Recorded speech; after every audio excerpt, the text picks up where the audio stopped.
John Silence Radio.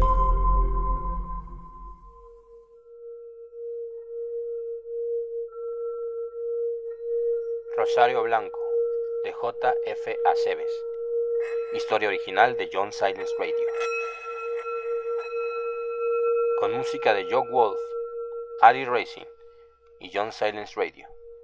En la voz de John Silence.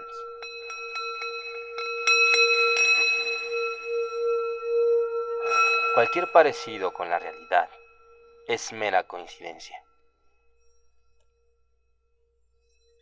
Parte 2.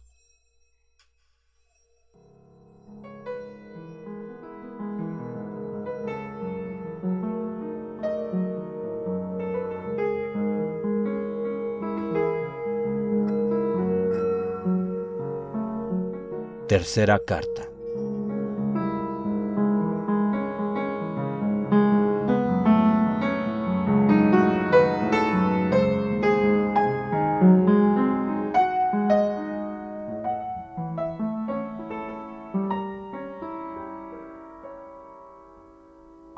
Solamente destartalados camiones, los llamados guajoloteros, eran los que llevaban gente a Rosario Blanco.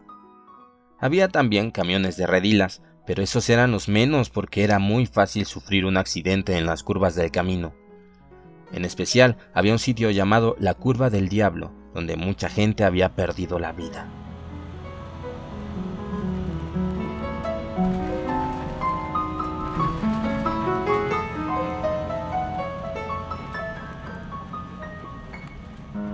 Desde mi lugar en el camión podía ver los altísimos despeñaderos que mostraban el camino en espiral cada vez más y más pronunciado. Mi destino no estaba en la punta de una montaña como Zacatlán. Rosario Blanco estaba al fondo de la barranca en medio de todos los grandes cerros.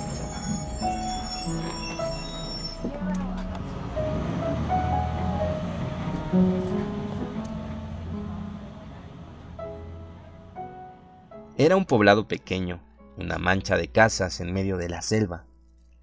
Por su cercanía al estado de Veracruz, el calor era de costa, húmedo y sofocante, y el sol caía pesado sobre los techos de las casas y la tierra que cubría los caminos. No había una sola calle pavimentada, ni siquiera adoquinada. Cubría los caminos la vil terracería, más oscura en aquellos sitios donde destilaba el agua de las casas, que eran viejas y descuidadas. Solo 2 edificios destacaban por su tamaño, el Palacio Municipal y la Iglesia del Rosario. La clínica, por supuesto, no formaba parte de los edificios dignos. Era apenas una casita de láminas blancas, rodeada de una oxidada malla que ya había sido abierta en 2 lugares distintos. Más que un centro de salud, el lugar parecía un gallinero. Se desvaneció mi risible imagen de girasoles moviéndose plácidamente a la brisa de la tarde. Me quedé en pie, observando lo que sería mi hogar durante el próximo año. Ahí, parado, nació en mí un sentimiento fuera de lugar, cercano a la nostalgia y definitivamente parecido a la tristeza. No logré entrar porque un oxidado candado sujetaba las 2 puertas de reja. En un extremo había un agujero en el piso por donde, al parecer, se había colado un perro o tal vez una rata grande. Mi ímpetu de aventura me hizo pensar en arrastrarme por ahí para entrar, pero después pensé que sería un grave problema dejar las maletas afuera.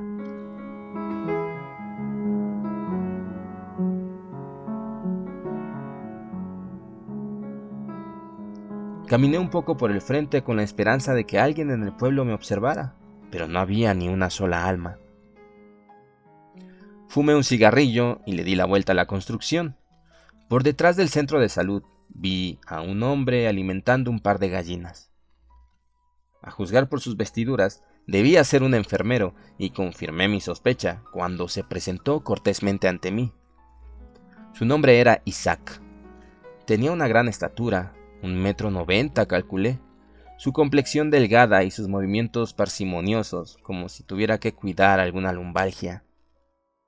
Su cabello opaco y quebradizo caía sobre sus espesas cejas, y sus ojos, cuando los posó ante mí, brillaron junto con una amable sonrisa.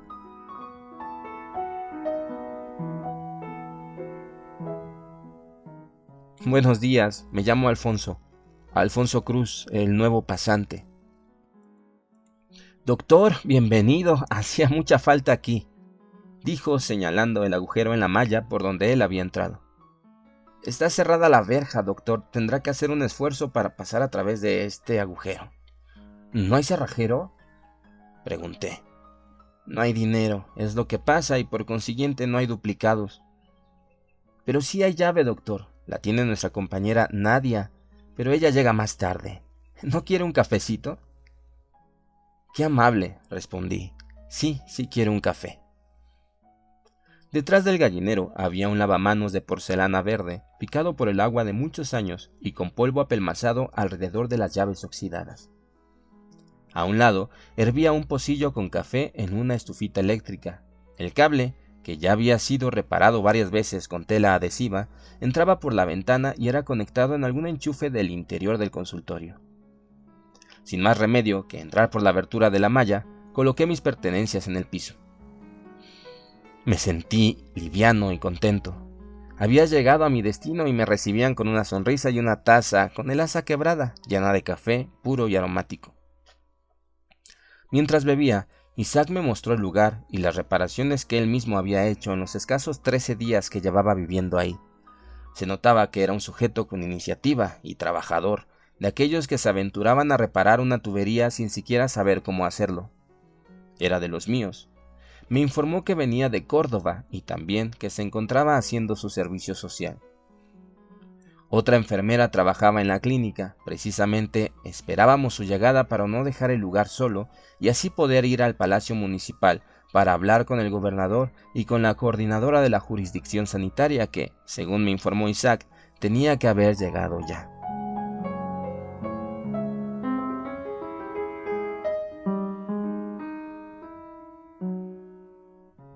Temo decirle, doctor, que no le agradará usted a nuestra supervisora, dijo Isaac mirándome de arriba abajo. Pero si aún no me conoce, respondí con extrañeza. Es que a esa señora no le agradan los chilangos. En realidad no le agrada a nadie. Me va usted a disculpar por comentar esto, pero debe de estar preparado para que no se lo agarre de bajada.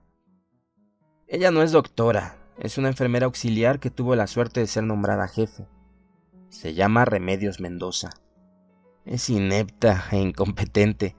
No te resuelve los problemas, es más, te pone más trabas. Ha traído muchos problemas a esta unidad. Tal parece que su pasatiempo es complicar la vida de los pasantes y estudiantes. Ella no estudió más allá del curso técnico que imparte en la institución donde trabaja. Incluso, dicen las malas lenguas, que su contrato anterior era en el área de intendencia. Debe tener una buena palanca, eso sí, pero no sabe ser una buena jefa. Es la peor bruja con la que se va a encontrar y será su directiva, concluyó levantando las cejas repetidamente. Quedé atónito, no sabía qué decirle al enfermero. Se le había ido la lengua, se notaba que tenía urgencia de descargar esa frustración con alguien. Percibí que hablaba enojado como si la tal Remedios Mendoza le hubiera hecho una maldad recientemente. El reproche y el juicio directo no estaba oculto en su hablar, y no quise ser yo quien recibiera en ese momento esa catarsis. Decidí cambiar de tema, y nuestra charla nos condujo a aspectos menos personales, como la carencia de medicamentos, de agua potable, de drenaje, amenidades con las que tendría que lidiar. Al cabo de un rato llegó la enfermera Nadia, nuestra compañera, una señorita déspota y mal encarada.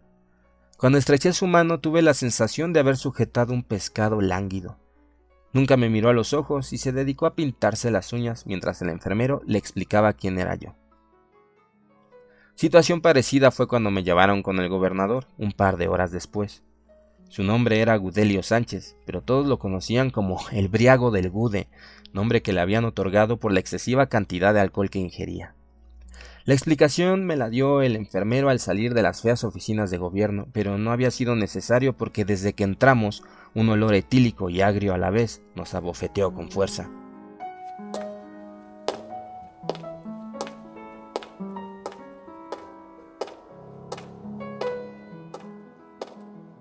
Mi breve visita no fue nada amena. El hombre solo me miró con sus ojos enrojecidos y después de haber escuchado al enfermero, hizo señas de que nos fuéramos y logré escuchar que murmuraba maldiciones entre dientes. Par de jotos, nos había dicho, y percibí que con su tosca y percudida mano acariciaba el revólver que cargaba en la cintura.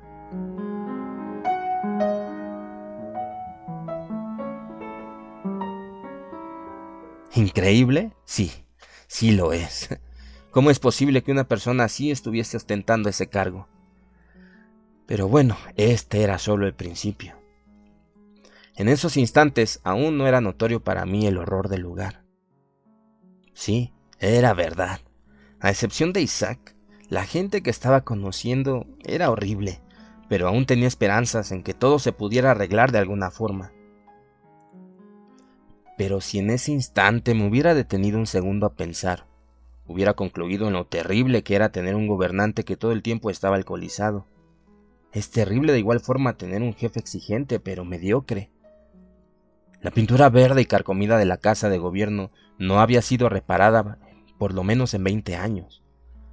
Los techos de las salas, de las escaleras, eran de color amarillo, del humo de tabaco que por años y años manchaba las paredes con sus tóxicas sustancias. Los pisos de las calles eran de tierra que el viento elevaba. Como ya había dicho, no había drenaje, la luz era intermitente, no había señal de teléfono. Los teléfonos en Rosario Blanco solo existían en las oficinas de gobierno y eran de discos, sobrevivientes de otros decenios, tan vivos en ese lugar como la máquina de escribir que se escuchaba en algún rincón de las oficinas.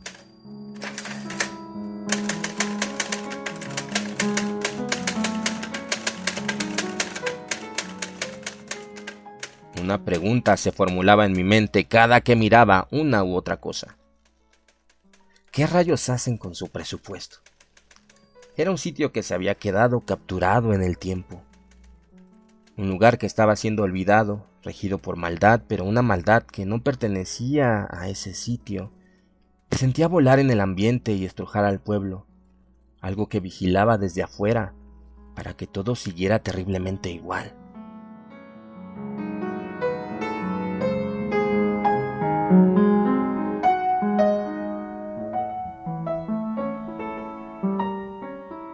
Esa fue la sensación que tuve y que nunca me abandonó. Yo me sentía como un niño explorador al lado del enfermero. Sentía que ambos brillábamos bajo el sol con nuestras batas blancas y con nuestros conocimientos frescos de otras realidades, de otras formas de vida, dos conejillos que corríamos entre las calles sin saber que éramos acechados por los lobos. Cuando llegamos a la clínica tuvimos otra sorpresa. La coordinadora se encontraba ahí, esperándome, rodeada de gente que se había enterado de mi llegada gracias a la enfermera. Y todos exigían consultas urgentes.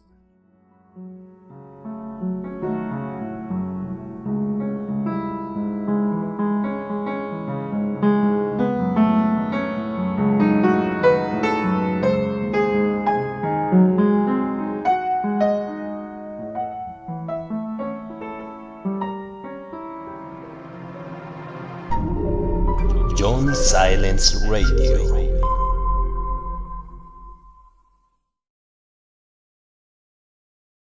Cuarta carta. Lo que dijo el enfermero sobre ella era poco comparado con la realidad. Personas como Remedios Mendoza no merecen el esfuerzo de nadie para definirlas a través de palabras en una hoja. Sin embargo, así como se escriben enormes libros solo para concretar horribles enfermedades, he tenido la libertad de dedicar unas cuantas líneas a esta terrible mujer. Mi primera discusión con ella fue el día que llegué al pueblo. ¿Por qué no me cede el paso?, fue lo primero que me dijo al notar que había entrado yo primero por la puerta de la clínica. En mi desconcierto no respondí. Me dispuse a acomodar mis maletas, que la enfermera había arrumbado a una esquina terrosa y húmeda. ¡Qué falta de respeto! Yo soy su autoridad, y mientras yo esté aquí, debe prestarme atención. ¿Sabe usted cuántos diabéticos e hipertensos debe atender diariamente? No tengo idea. No lo sé, respondí. Me sentí agredido, y lo dije con un dejo de descaro. ¿No tiene idea? Ya veo. ¿Qué clase de ideas puede tener usted?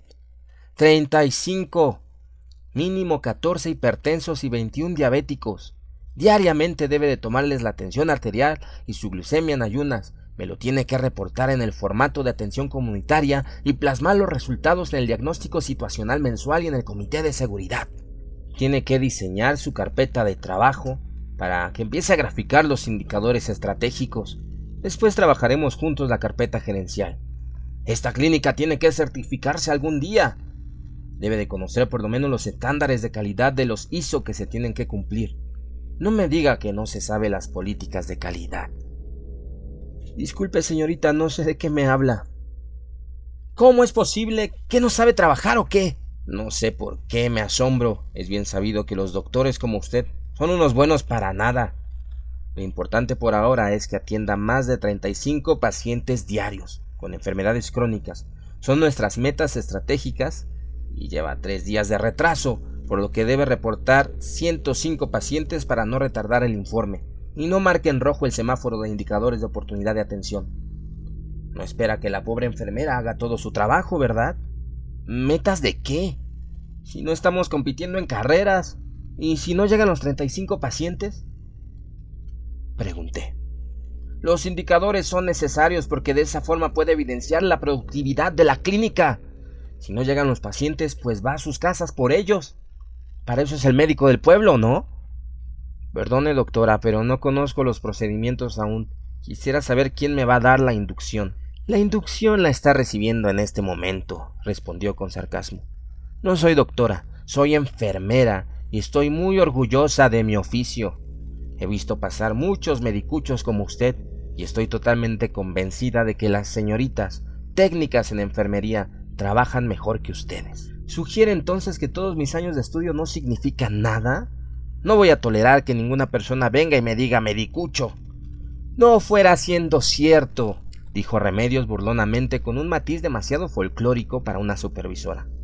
Veremos cuánto dura aquí, doctor.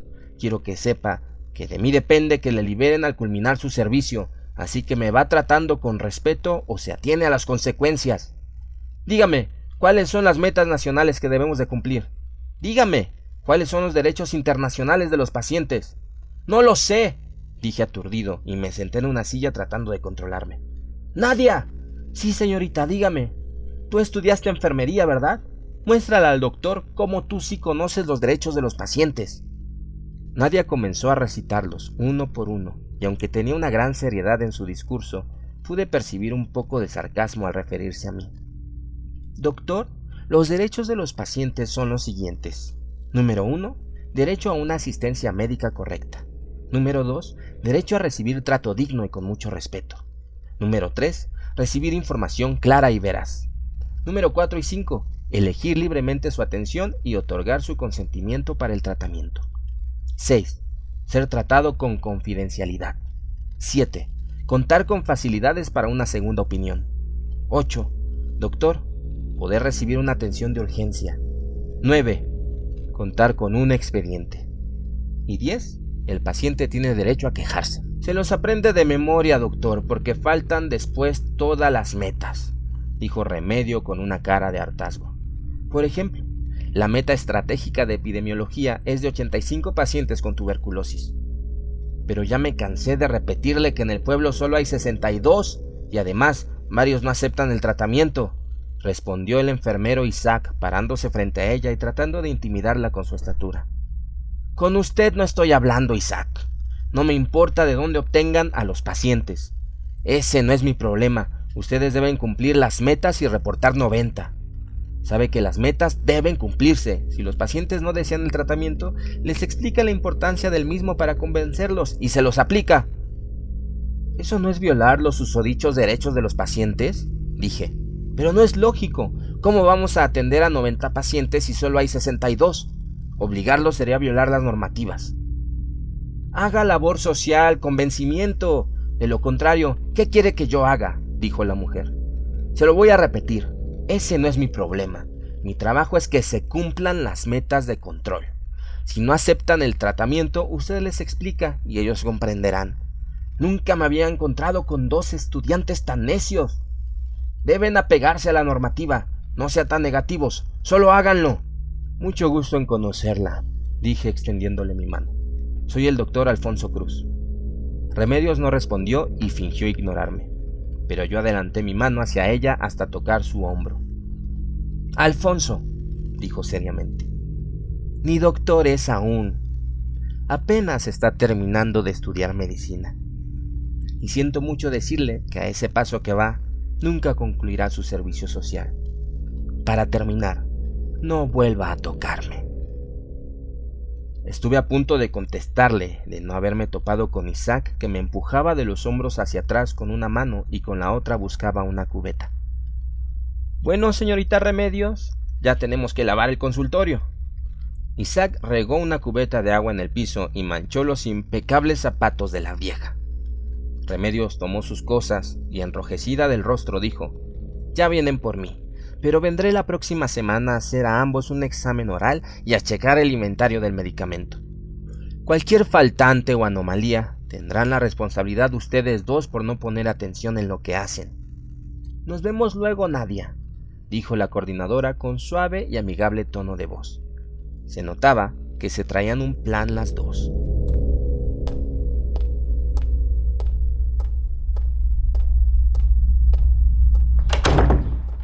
La mujer salió, la tal Nadia sonreía, y a mí estaba a punto de estallarme la cabeza de coraje. ¿Qué había sido eso? No me cabía la menor duda que había recibido la orden de maquillar la información para el cumplimiento de las ridículas metas, porque como estaban las cosas en el pueblo, era prácticamente imposible poder cumplir todo aquello.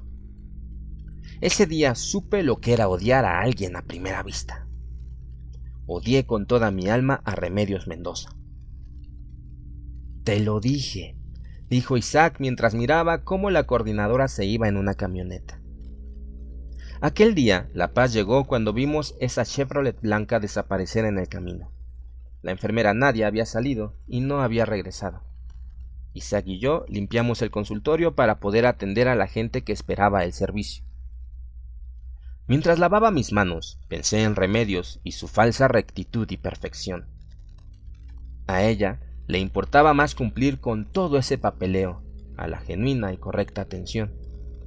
Ya me había encontrado con cosas así en tantos y tantos hospitales donde había hecho mis prácticas.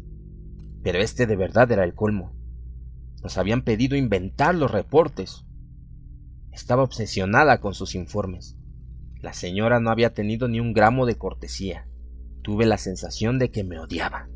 Tal vez era cierto, porque después me enteré de que era una solterona y además tenía diabetes. A veces la gente que se odia a sí misma, odia también a los demás. Desconozco las circunstancias de su vida, pero lo que sí queda muy claro es que desde ese día, esa bruja decidió hacernos la vida imposible a Isaac y a mí.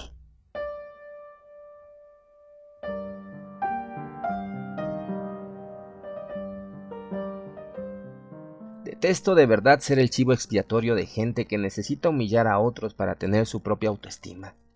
¿Yo qué culpa tenía de lo desgraciada que era?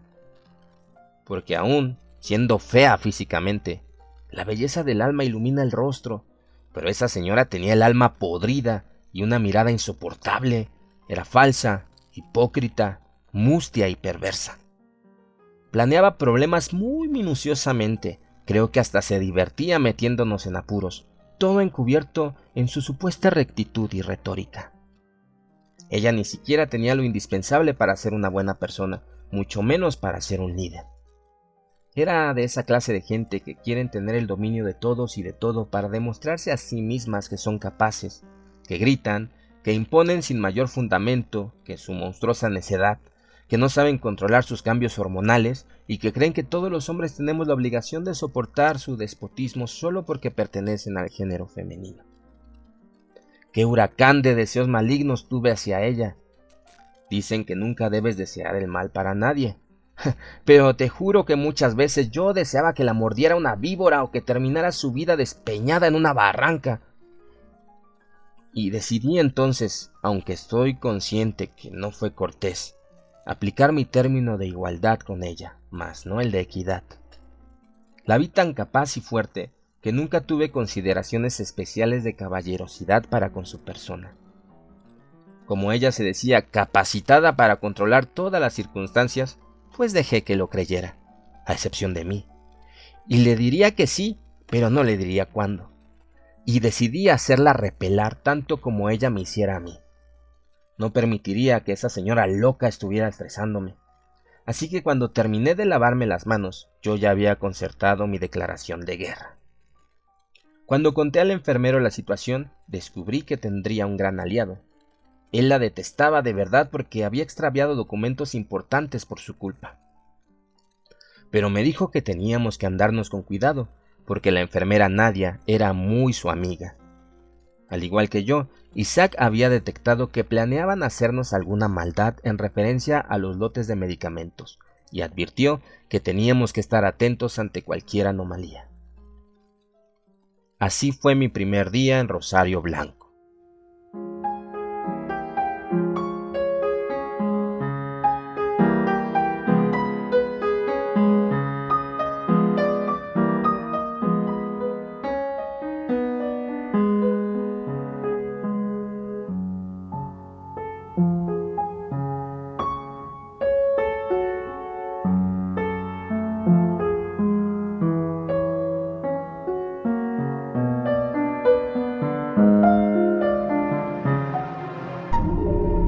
John Silence Radio.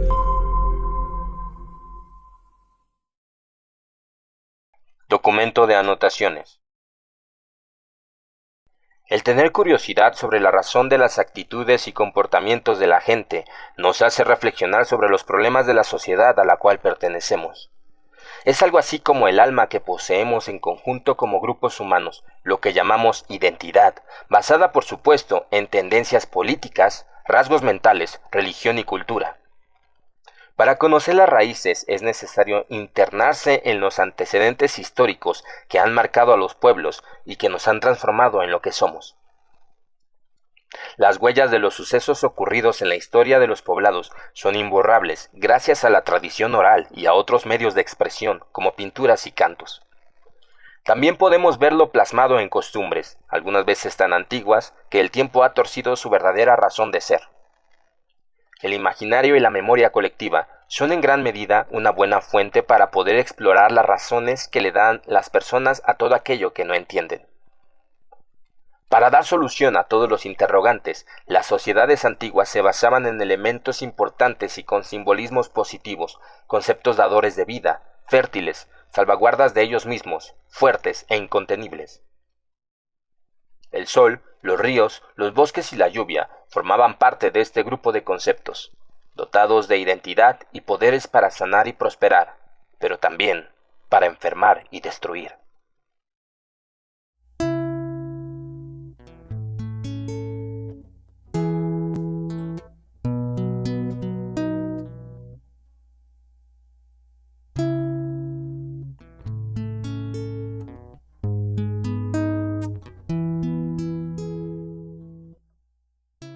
Quinta carta.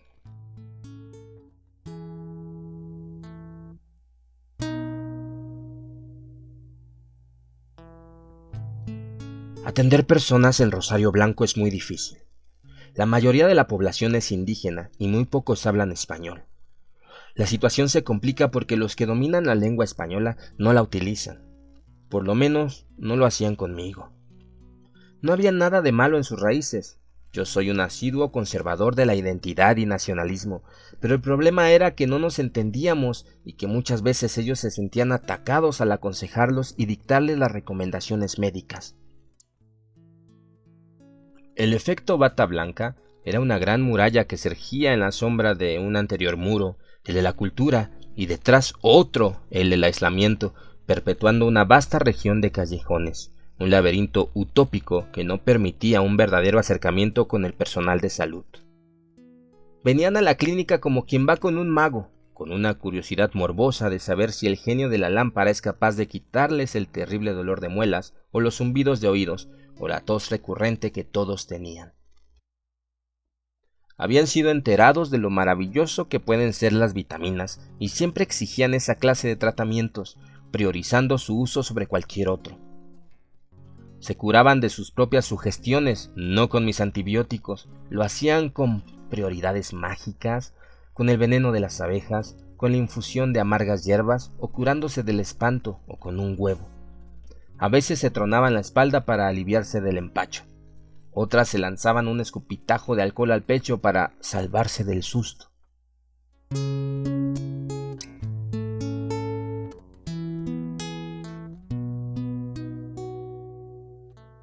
La cura del huevo era primordial.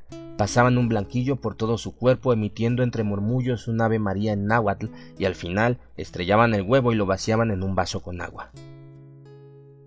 De acuerdo a las burbujas y a la forma de estas, se daban cuenta si el blanquillo había servido para el propósito de sacarse el aire.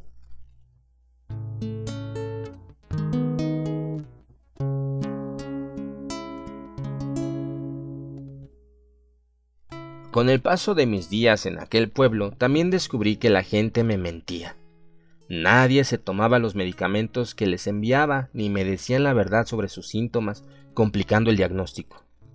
Sobre los antibióticos, prefería yo ponerles inyecciones de penicilina o enviarles otro medicamento fuerte, como la acitromicina, que solo requería 3 dosis, engañándolos, haciéndoles entender que eran vitaminas, obligándolos a tragar las píldoras en mi presencia para evitar que las arrojaran a la basura. El problema es que esos antibióticos eran escasos y a veces Isaac los tenía que comprar de su propio dinero en Zacatlán. Y sobre el tratamiento de la tuberculosis, me era muy difícil obligarlos a que diariamente se tomaran esas pastillas tan grandes. Tal y como me había dicho el panadero que conocí, los índices de esa enfermedad eran altísimos. 4 de 10 personas la padecían. Lo que me extrañaba era que en su mayoría la infección era extrapulmonar, del tipo cutáneo, a pesar de la tos. Y sí, tosían todos, pero porque había un síndrome coqueluchoide de procedencia desconocida, me imaginaba yo, algo así como la fiebre del heno. La bacteria de la tuberculosis debía de ser resistente porque el diagnóstico era sombrío para la mayoría de los pacientes. En parte, la baja eficiencia del tratamiento podía ser al insuficiente apego del mismo, sin embargo, tal vez por mi poca experiencia, pero desde un principio yo no estaba seguro de que aquellas lesiones oscuras y verrugosas en los cuerpos de los pacientes fueran provocadas por esa enfermedad, aunque los laboratorios dijeran lo contrario.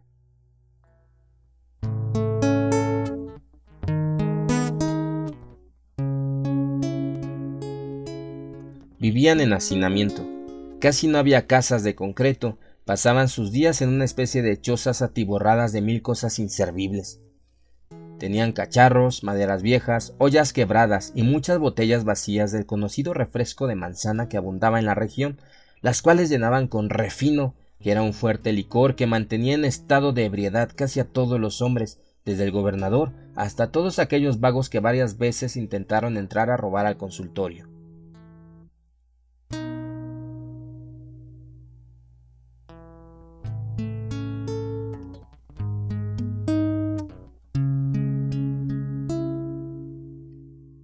Sé que parece increíble, pero todos los hombres del pueblo se alcoholizaban por las tardes. ¡Todos! Algunos salían a las calles a juntarse con los amigos, otros se quedaban en casa golpeando a sus mujeres e hijos, embarrándose de lodo en cada caída, porque el piso de las casas era de tierra, y como había mucha lluvia, siempre había lodo. Los cerdos entraban y salían de las chozas con libertad y se alimentaban de todo aquello que encontraban. Cuando vi a uno de ellos metiendo el hocico en una letrina, decidí nunca en la vida comer cerdo en Rosario Blanco.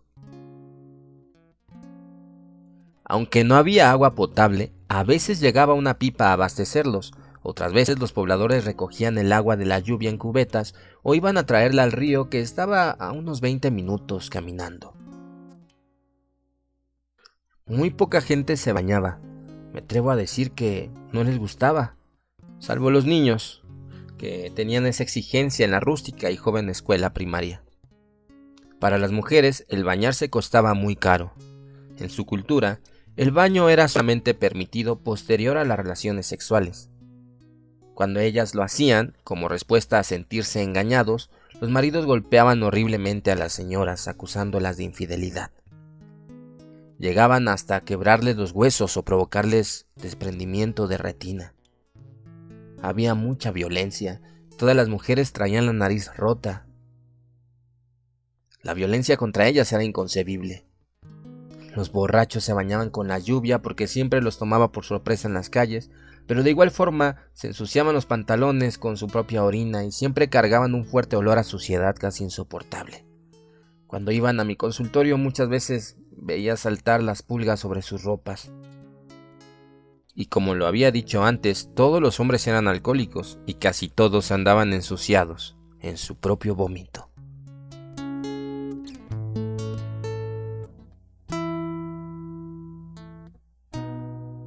Como respuesta a todo esto, la jurisdicción sanitaria implantó un programa de intervención educativa. Se intentaba impartir clases a la población de los temas más variados: alimentación saludable, actividad física, higiene del hogar, enfermedades diarreicas, higiene de alimentos, anticonceptivos y enfermedades de transmisión sexual. Las mujeres iban todas las mañanas a las pláticas, pero los hombres jamás lo hacían. Y ellos iban a la clínica con la única intención que se les pasara asistencia, ya que todos estaban inscritos en un conocido programa gubernamental. Dicho programa era poco funcional. Mantenía con suficiente dinero a las familias como para que nadie tuviera que trabajar. Se les brindaba un apoyo económico y alimenticio conforme a la asistencia a las sesiones educativas. La cantidad de dinero que iba destinado a la familia era proporcional al número de miembros de la misma. Era de esperarse que la gente se decidiera a tener más y más hijos con la única finalidad de recibir más dinero, y generalmente este solo era para algo de comida y un alto consumo de alcohol. Con lo sobrante compraban golosinas, a veces compraban leche en polvo y sobre todo compraban refresco de cola. No tomaban agua simple y supuestamente no alcanzaba el dinero para adquirirla, pero en ninguna casa faltaba el refresco que ingerían a todas horas del día.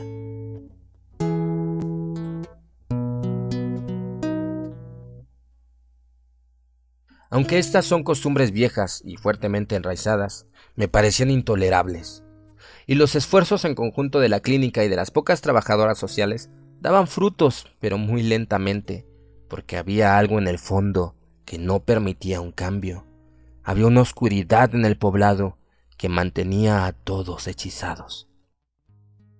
Me partía el alma ver todas estas iniquidades, pero estaba atado de manos. Lo que iba a pasar si intervenía es que algún borracho me iba a partir la cabeza con el machete.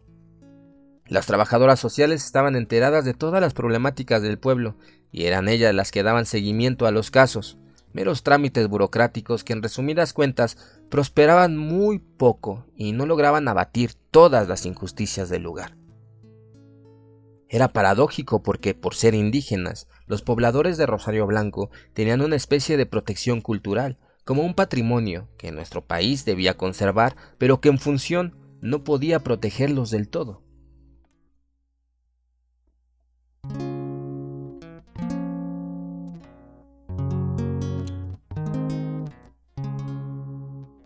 Sé que eran vulnerables, pero desgraciadamente algo estaba intrínsecamente ligado a las costumbres de esas personas.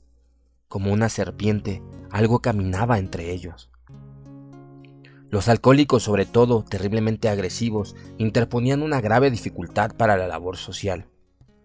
Nadie podía mirarlos porque inmediatamente se enojaban y emprendían la persecución machete en mano, o lanzaban piedras o botellas de vidrio o lo que encontraran. La situación era fea. Se les daba dinero, pero se gastaba en alcohol. Se les pedía que no fueran violentos y lo eran más. Es posible que este fenómeno dependiera en gran medida del verdadero problema que tenía Rosario Blanco. Como ya lo había dicho, sin haberlo vislumbrado de forma directa, percibía una gran circunstancia adversa que complicaba todo. Sin haber descubierto la verdad aún, por las noches le pedía a Dios respuestas sobre las recurrentes dudas sobre el origen de la violencia, de las injusticias, de las enfermedades. Le reprochaba, esperando una respuesta a todo aquello que, según yo, él permitía y que estaba obligado a reparar. Las respuestas de Dios a veces son conmovedoras, otras son incontenibles. La mayoría de las veces se abstiene de responder, sea porque no quiere o simplemente porque no existe.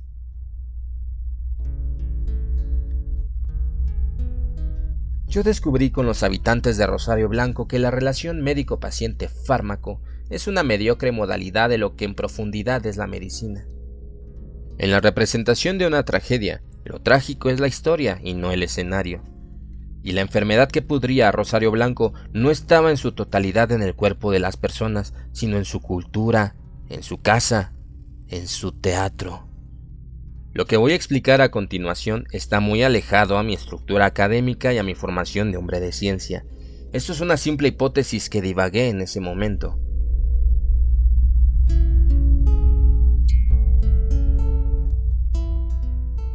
Creo que el origen de algunas enfermedades se encuentra en el plano de la conciencia, donde un médico generalmente no discierne. Las manos de los hijos de Hipócrates no llegan más allá de la resolución de un síntoma y con ellos extinguen el sonido del grito de la profundidad de nuestro ser no físico. Sé muy bien que el creer en un ser con estas características ya es una locura en sí, pero después de lo que me pasó en este lugar, mi mente reestructura de forma distinta la realidad. En la medicina académica se equiparan síntomas y enfermedad, pero en la realidad se debe comprender la ruptura del equilibrio y la armonía en un individuo como el verdadero sinónimo de la enfermedad. La ansiedad y la depresión utilizan al cuerpo para manifestarse y el conocimiento del autocontrol logra triunfar sobre el contraste.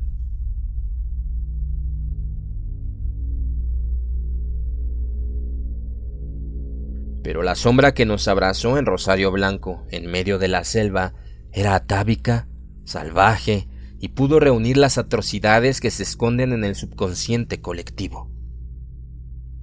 Pertenecía a una represión obligada por generaciones, una proyección que debería ser cotidiana y equilibrada, y que fue manchada por la risa siniestra del salvajismo que anuló la conciencia y gobernó la personalidad de los habitantes de estas barrancas. Esto sucedió aquí, donde Dios me hizo entender que la enfermedad no debería ser para destrucción. La enfermedad debería ser un obstáculo que nos diera la oportunidad de lograr una victoria que nos obligara a crecer y a madurar. Pero, ¿cómo combatir una enfermedad que nos ataca precisamente la fortaleza, la cordura? ¿De qué forma un ejército podría ser vencedor en una batalla si sus soldados han sido hechizados por el sonido de una flauta mágica que los ha enloquecido? ¿Era posible que todo un pueblo estuviese enfermo?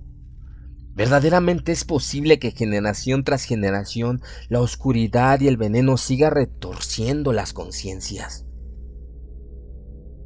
Fui atado como Ulises al mástil de la frágil embarcación que me servía para navegar en mi realidad.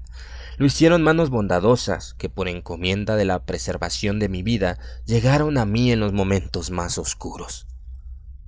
Amarrado, encerrado, lleno de terror y mudo para no ser visto, escuché el canto de las sirenas, monstruos de 8 patas que llevaron la locura y la desgracia a cada casa en Rosario Blanco.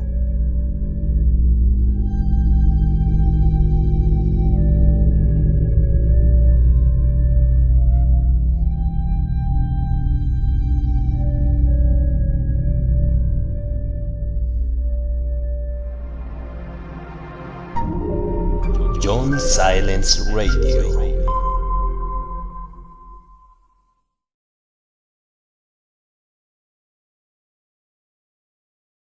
Sexta carta. Isabel. Pasaron meses y circunstancias diarias que no tiene caso explicar, pero que seguramente imaginas. Estábamos ocupados todo el tiempo en la clínica. Atendíamos personas como si estuviéramos en el fin del mundo, una tras otra, una tras otra. Por más atención y delicadeza que quería otorgar a los pacientes, no podía, tenía que comportarme como una máquina para tratar de lograr uno que otro indicador en las metas. Comía de vez en cuando, generalmente me preparaba tortas por la madrugada para comerlas entre consultas y no perder tiempo. Isaac y Nadia trabajaban duro.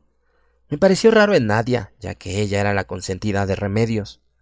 Pero aunque parecía holgazana, tenía vocación de enfermera y era muy trabajadora. Todo giraba en torno a la presión y al trabajo. Muy temprano hacíamos la limpieza, barríamos, limpiábamos los muebles, llevábamos a cabo una desinfección del piso con cloro y agua, tomábamos una taza de café, algunas veces un pan. Cuando abríamos la clínica ya había gente esperando. Yo me preguntaba, ¿Por qué de un día para otro todas estas personas querían ir a consulta? Posteriormente me enteré que Remedios había hablado con las 2 trabajadoras sociales que desempeñaban sus funciones en el pueblo. Les instó invitar a todos a que se hicieran sus revisiones periódicas y les otorgó una carta que nosotros desconocíamos, donde las trabajadoras sociales señalaban su asistencia a la consulta de acuerdo a la receta que nosotros debíamos otorgar. De esa forma, la supervisora obligó a las familias del poblado a reunir 3 firmas para recibir una despensa. Estoy seguro que ella había ideado esa estrategia, no para ayudar a la gente, sino para mantenernos ocupados. Y eso era obvio por lo raquítico del presente prometido. Dicha despensa contenía una botella de aceite de medio litro, 1 kilo de arroz, frijol, azúcar, un ramo de espinacas y otro de cilantro y nada más. Pero era suficiente para que las personas del pueblo corrieran por ello, así como corrían para formar parte de todas aquellas circunstancias que los pudieran favorecer.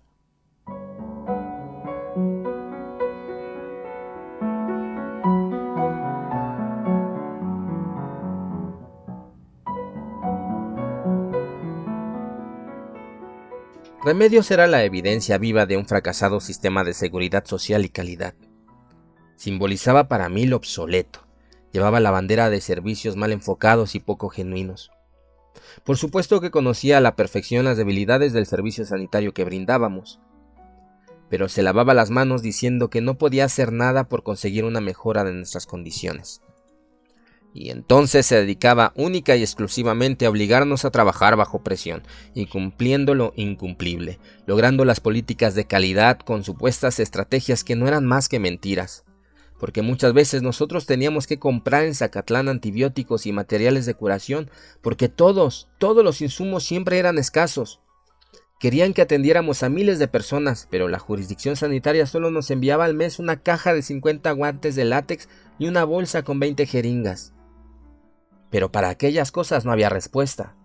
Era obvio que en alguna parte el dinero se perdía o las cajas de medicamento iban a parar a particulares.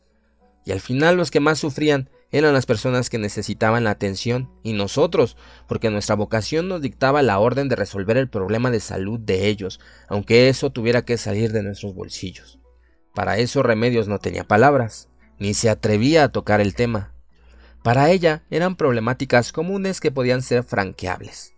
Estaba tan obsesionada con sus indicadores estratégicos que teníamos que inventarle resultados para que nos dejara en paz. No nos ayudaba en nada. Muy claro sabía que las metas de indicadores eran imposibles, pero no las ajustaba a nuestro favor. Incluso al lograr un indicador, automáticamente éste se elevaba en meta para el próximo mes. Remedios era una mujer tan estúpida. Nunca intercedía con sus superiores por mejorar el servicio de salud. Por el contrario, guardaba silencio, porque eso suponía conservar su jefatura.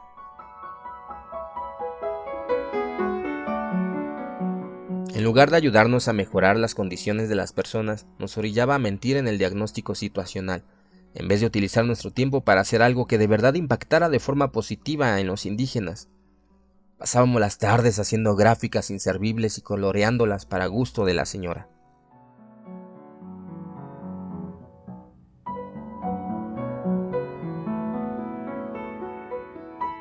Llegó el momento que comprendí el juego. La solución era nunca lograr las metas, porque, de ser así, ni nos daba un incentivo y la siguiente meta era peor de imposible. Se acabó el tiempo en que el médico era confiable por el simple hecho de ser un profesionista. Con ella se tenía que evidenciar todo lo realizado y perder el tiempo, hora tras hora, haciendo reportes que no servían para nada. El sistema de calidad es como una especie de esclavitud, una horrible esclavitud importada de Japón, y como aquellos orientales no tienen vida propia y sacrifican su existencia a sus empresas, creo que se pretende algo así en todo el mundo. Aunque muy en el fondo supongo que esos métodos de control no eran malos. Tal vez eran buenos en un país de primer mundo. Tal vez nunca se solucione el desabasto de medicamentos ni lo difícil que era tratar a la población. Pero creo que todo hubiera marchado bien, aún con todos los problemas, si Remedios hubiera sido resolutiva. Si Remedios nos hubiera ayudado, pero no, ella nos traía locos.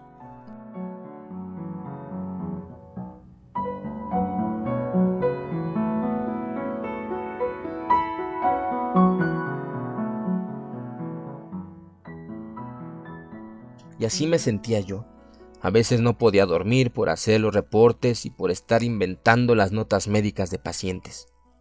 No hacía ejercicio, me era imposible tener horarios para comer, me sentía completamente ansioso y estresado. De verdad que no le importábamos nada a esa enfermera. Jamás se preocupaba por nuestra salud, ni por nuestra vida, ni por cómo nos sentíamos. Nunca escuchaba nada, ni inquietudes, ni dudas. Tenía el cerebro cuadrado y una nula capacidad de análisis. Ella solo sabía emitir y seguir órdenes, y también sabía engordar comiéndose todas las galletas que nadie le obsequiaba y tomar y tomar y tomar café. Nos supervisaba semanalmente, pero no avisaba nunca cuál de los 7 días podía llegar. Tenía preferencia especial por el domingo y el lunes, cuando la clínica se encontraba más caótica. Siempre aparecía de sorpresa para tratar de agarrarnos con las manos en la masa, según ella, siempre suponiendo que nos encontraría cometiendo alguna infracción. Sugirió un día que la clínica olía a marihuana y estuvo a punto de reportarnos con las autoridades, pero Isaac le mostró el tapete que había rematado durante toda la noche con su encendedor, quemando los cabos sueltos. Un tapete que estaba supliendo la función de una colchoneta vieja y rota. Otro día fui acusado de impúdico por haber sonreído a un paciente. ¿Qué clase de ideas pervertidas tenía en la cabeza?, había dicho Remedios. Según Remedios, mi sonrisa delataba morbo y seguramente había tenido actividades libidinosas en el consultorio. Desde ese día, obligó a Nadia a acompañarme en todas las revisiones ginecológicas. Remedios estaba realmente enferma, y como yo lo había intuido, Nadia era su brazo derecho y nos había buscado alguno que otro problema.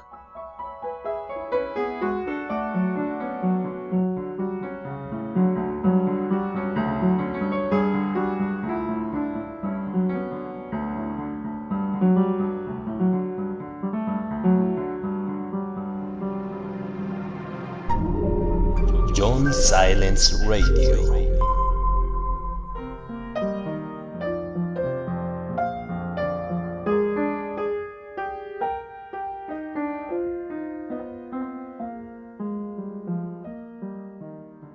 Toda la medicina controlada había desaparecido, principalmente los psicotrópicos, y ahora Remedios nos había amenazado que si no la conseguíamos, no liberaría a nuestro servicio social y seríamos culpables de un grave delito equiparable, de acuerdo a sus palabras, al tráfico de drogas.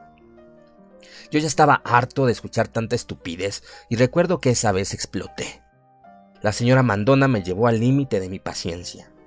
Aunque tenía temor a las represalias, comenté que sus argumentos eran una sarta de incoherencias y que no me interesaba todo lo que pudiera hacer o decir. Si surgía un verdadero problema, yo entregaría a las autoridades un escrito que describiría el acoso que sufríamos, la prepotencia, falta de competencia y bajo nivel académico de la enfermera. Mis palabras se escucharon fuertes y secas en el consultorio. Algo frío atenazó el carácter de Remedios porque se quedó callada.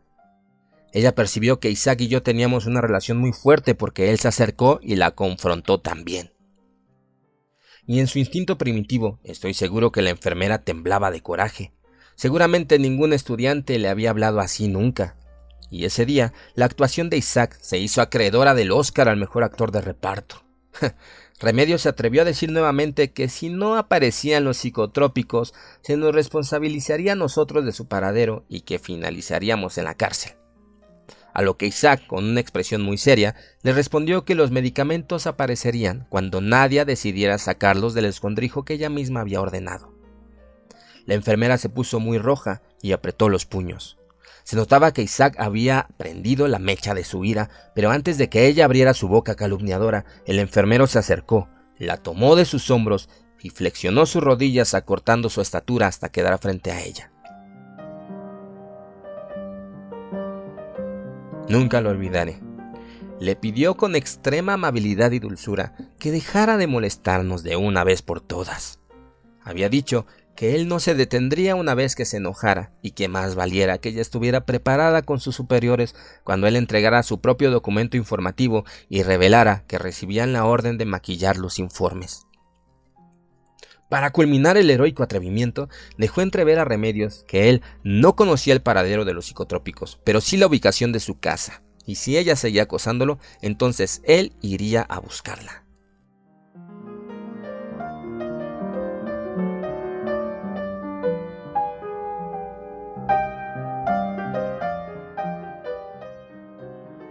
Fue una cínica amenaza. Ni siquiera se escuchó la risita idiota de Nadia. Isaac miró directamente a los ojos de Remedios y después sonrió cortésmente. Y le dijo: tendríamos que hablar muy seriamente de nuestra situación. Entonces se incorporó y dio la media vuelta. Ella desvió sus ojos hacia mí, y yo, haciendo de mis labios una línea, asentí lentamente con mi cabeza, en señal de estar de acuerdo a lo escuchado. Cómicamente abrí la boca para decir que yo también acompañaría a Isaac con la bolsa repleta de piedras para romperle los vidrios. Remedios salió de la clínica aturdida. Era nuestra primera victoria contra ella. Pero al asomarme por la ventana para verla partir, descubrí que estaba mirándonos desde la reja. Su expresión era tranquila y sus ojos venían de aquí para allá. Y cuando se encontró con mi rostro entre las cortinas, supe que la guerra no había terminado y que ella haría algo contra nosotros como venganza a nuestro atrevimiento.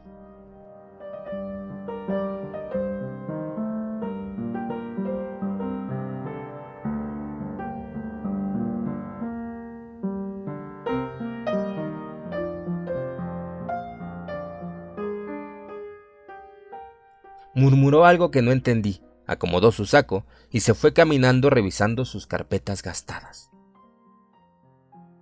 Hasta hoy no estoy enteramente de acuerdo con lo que ocurrió.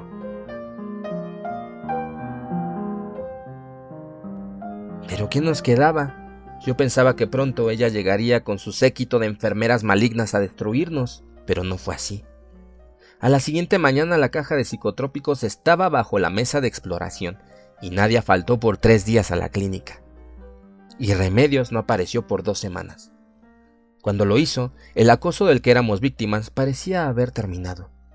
Nos saludó cortésmente, nos pidió todos los gráficos para evaluarnos. Aunque yo sabía que no tenían el formato que ella deseaba, no refunfuñó, ni los rompió, ni arrojó al piso como era su costumbre. Simplemente nos agradeció y se fue.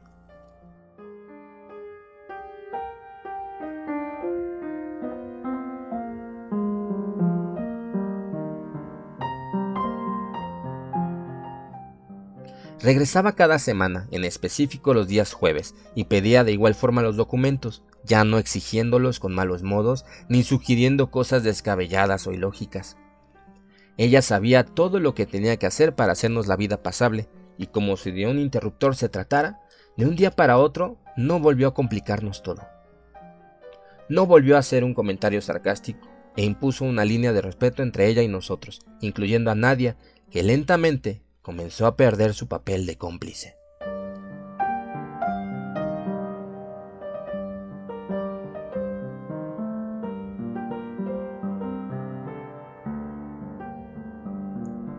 Fue triste, sí, e irrespetuoso. Soy responsable junto con Isaac de aquella burda y ruin amenaza.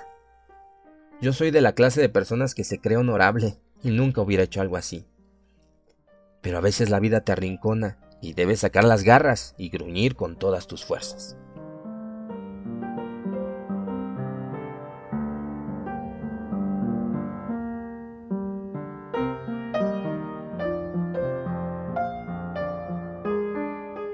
A partir de ese día comenzaron las pesadillas. Creo que eran el karma que me tocaba pagar por altanero y no entiendo bien por qué soñaba esas cosas. Las compartiré contigo, Isabel, porque al despertar inmediatamente iba por lápiz y papel para anotarlas y no omitir detalles. Sabemos que los sueños tienden a olvidarse, pero yo los sentía como premoniciones, revelaciones de algo que no debía olvidar.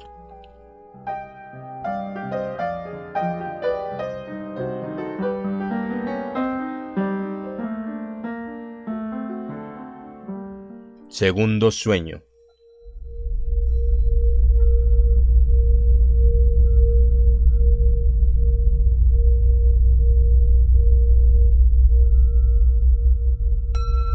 Alguien estaba en el marco de la puerta de mi cuarto. La presencia era fuerte, turbia, lejana y maligna. Me incorporé rápido para verlo, pero el hombre dio la vuelta y caminó hacia la bodega.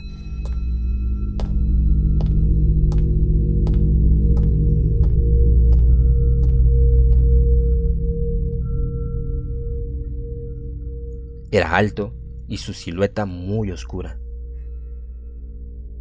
Me levanté de la cama y fui hacia donde él se había metido. No fue necesario entrar a la bodega. Lo vi parado en el interior del pequeño cuarto.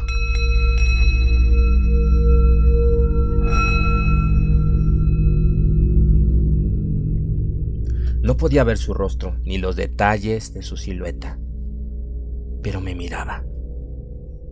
Me miraba desde la profunda oscuridad que era su rostro. Como mensajero funesto, dio la vuelta y desapareció. Pero dejó algo en la clínica que me abrazó y volvió gris todo aquello que yo miraba. Caminé hacia la ventana y me asomé. La luna era amarilla, único color que mis ojos lograron distinguir.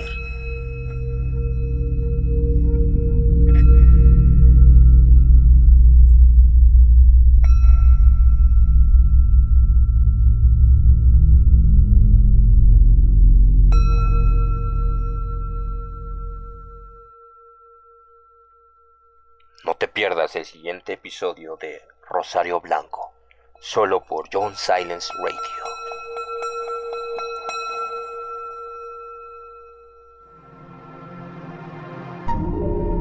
John Silence Radio.